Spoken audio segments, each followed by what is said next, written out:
जी का विवाह की सारी योजना अपने मन में बनी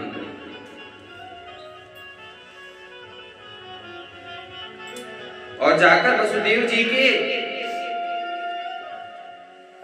साथ में देवी का विवाह पक्का कर दिया।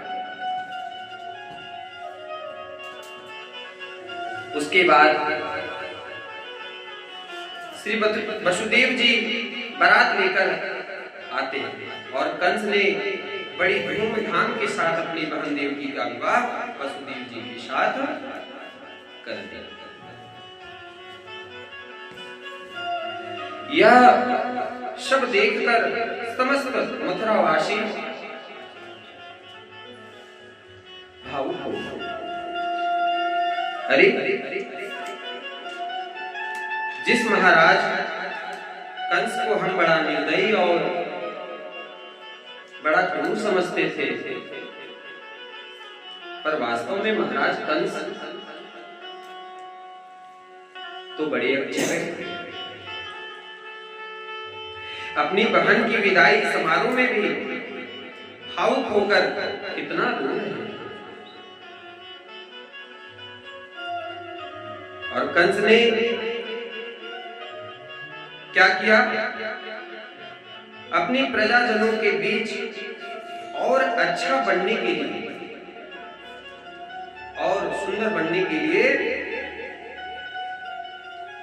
उसने अपनी बहन देवकी और वसुदेव जी को रथ में बैठाकर विदा करने के लिए स्वयं सारथी बनकर रथ की घोड़ी के लगाम अपने हाथों में ले।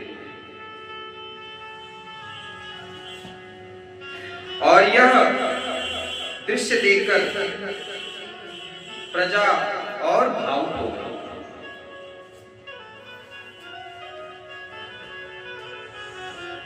और कंस ने जैसे ही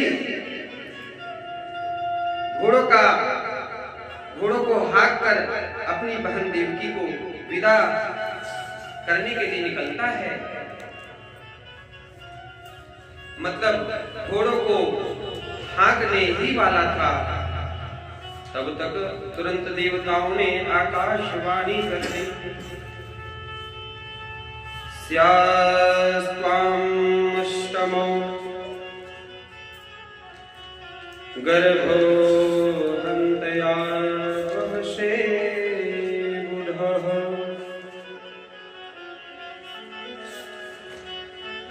अरे कंस, जिस बहन देवकी को रथ में बैठाकर उसे विदा करने के लिए तू जा रहा है, उसी बहन देवकी का अष्टम लाल तेरा काल होगा। और दुष्ट की साधुता तो कुछ ही पल के लिए होती है। कंस ने जैसे ही ये सुना कि देवकी की अष्टम संतान मेरा काल मतलब मेरे मृत्यु का कारण है, तब तो तुरंत कंस ने अपना वास्तविक रूप प्रकट कर लिया और चमचमाती हुई तलवार निकालकर देवकी की केश पकड़कर घसीटते हुए रथ से नीचे उतार दिया।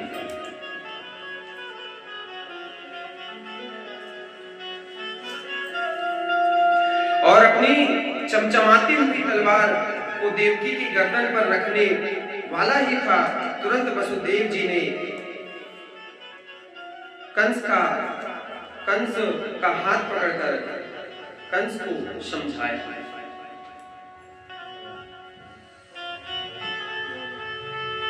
क्योंकि देवकी जी वसुदेव जी की पत्नी, इसलिए और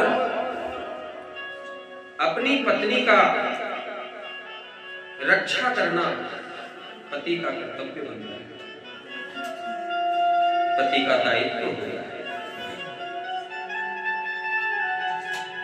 इसलिए वसुदेव जी ने कंस के हाथ पकड़कर कंस को समझाते हुए कहते हैं, महाराज कंस, आपकी वीरता का डंका चारों तरफ बजता है, और यदि आपने विवाह की इस शुभ बेला पर अपनी बहन देवकी को मार दिया तो आपकी सारी यश कृति कलंकित हो जाएगी। और महाराज कंस, आपको भय तो देवकी के पुत्रों से है, इसलिए मैं वसुदेव आपको वचन देता हूं, विश्वास दिलाता हूं कि देवकी की प्रत्येक संतान लाकर मैं आपको सौंप दूंगा। वसुदेव जी सत्य प्रतीक है, मतलब वसुदेव जी कभी झूठ नहीं बोल सकते।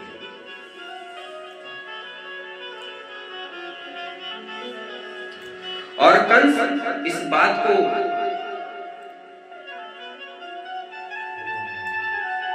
बहुत ही भली भांति समझता था। वह जानता था कि वसुदेव जी झूठ नहीं बोल सकते, इसलिए कंस ने तुरंत वसुदेव जी की बात मान ली। पर वसुदेव और देवकी के हाथ पांवों में बेड़ी हथकड़ी बंधवाकर उन्हें बंदी गृह कारखाना में डाल दिया। कालांतर में वसुदेव जी के यहाँ प्रथम पुत्र का जन्म हुआ, पर आज देवकी माता